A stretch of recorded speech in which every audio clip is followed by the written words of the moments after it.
안녕하십니까. 20여 년 이상 압구정역에서 여러분들에게 최선의 진료를 다하고 있는 코코천사 성형외과 전문의 조배정 원장이라 합니다.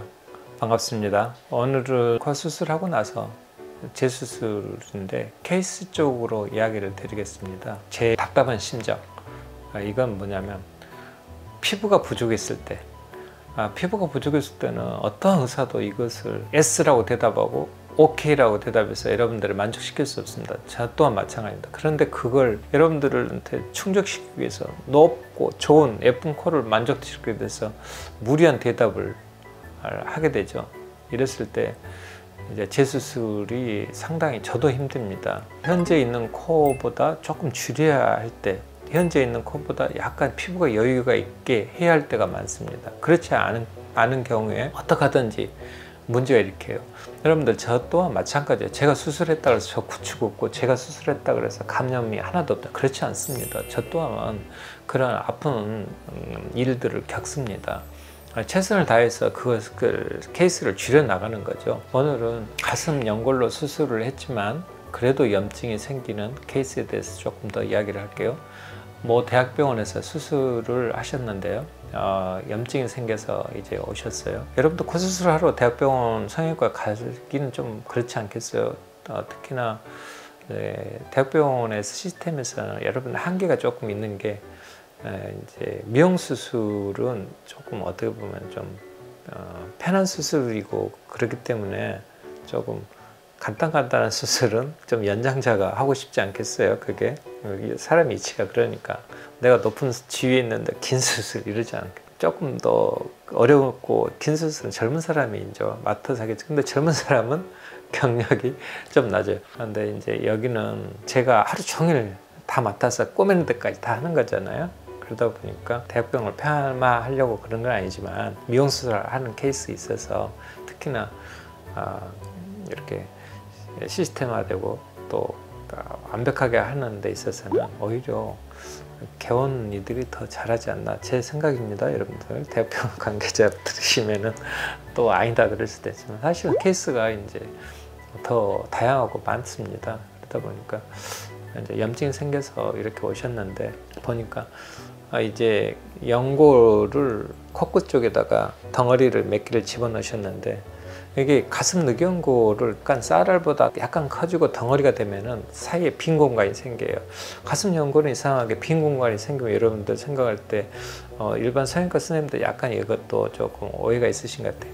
보통 연골을 부숴서 넣으면은 살이 차고 이렇게 될 것 같아도, 가슴 늑연골은 두 개를 겹쳐도 이 두 겹 사이에 아무리 시간이 지나도 살이 차 들어가 있지가 않아요. 거기에 수액이 있거나 또 이렇게 덩어리를 넣으면 덩어리 사이에 살이 차 들어가냐? 안 들어갑니다. 그래서 염증이 가능성입니다. 저도 또한 그게 피할 수 없습니다. 그래서 가능하면은 두 겹을 겹치는 것보다 한 겹이 좋은데, 한 겹을 하면은 연골은 휘어 있어요. 그래서 지금 여러분들 내가 말하는 것은 코끝 이야기입니다. 코끝은 펴져 있는 연골을 쓰는 겁니다. 이렇게 막대 같은 연골은 콧대에다 쓰는 거고요. 물론 여기도 약간은 이렇게 막대 약간 얇은 성냥개비 같은 두께 정도도 이렇게 들어갑니다. 근데 이렇게 성냥개비가 더 얇은 판 슬라이스로 해서 나와서 코끝을 이렇게 받치는 수술을, 코끝 비중격에다 겹치는 수술을 해야 할 때 두 겹을 쓰는 이유가, 연골이 휘어요. 가슴 늑연골이. 그렇기 때문에 여러분들한테 두 겹을 제공할 수밖에 없고, 두 겹을 하면 이 사이에 연골 가운데 있죠. 두 겹, 이 사이에 삼각형의 미세한 홈이 있어요. 여기에 균이 들어가요. 균이 여기에 빈 공간 속에 살을 채워넣을 수가 없어요. 그래서 이걸 삼각형으로 이제 꽂아서 연골을 또 집어넣기도 하고 그러는데, 여하튼 그렇다 하더라도 연골, 가슴 늑연골 왼쪽, 오른쪽, 중간에 웨지 쉐입 가슴 늑연골 해서 겹치더라도 여전히 그 틈이 조금씩 있습니다. 그래서 어느 정도 이제 연골에 그런 리스크가 있는데, 여기에 덩어리가 쌀알보다 약간 큰 덩어리들이 있다 보니까 이제 그게 실에 감염이 되고, 우리가 꼬매는 실이 나일론 실이잖아요. 나일론 실을 쓰는 이유가 있습니다. 그게 이제 1년이 지나도 이제 10년이 지나도 어떤 유지를 틀어지지 않게 잡아주는 역할도 하기 때문에, 그래서 간혹 나일론 실이 몇 군데는 들어가야 합니다. 녹는 실로만 갖고는 할 수가 없어요.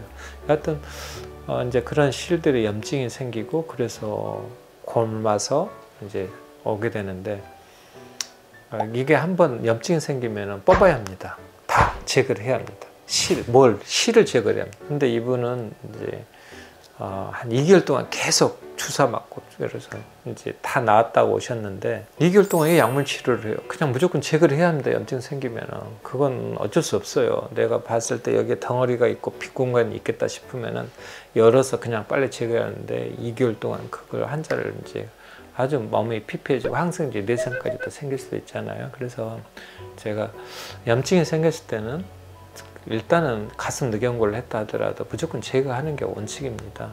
그러니까 가슴 늑연골로 했다 하더라도 안심할 수는 없고, 가슴 늑연골에 빈 공간이 있지 않게끔 노력하는 것도 중요하고, 만약에 염증이 생기면 가슴 늑연골은 초기에 제거를 하는 게 낫다. 이게 제가 드릴 수 있는 조언입니다. 그래서 그런 케이스 팩터. 자, 가슴 늑연골은 과연 염증이 감염이 없느냐? 그건 아니다는 것을 여러분들에게 말씀드리고 싶어서 지금 이 케이스 발표를 하는 겁니다. 들어주셔서 고맙습니다. 준비된 사항은 여기까지입니다.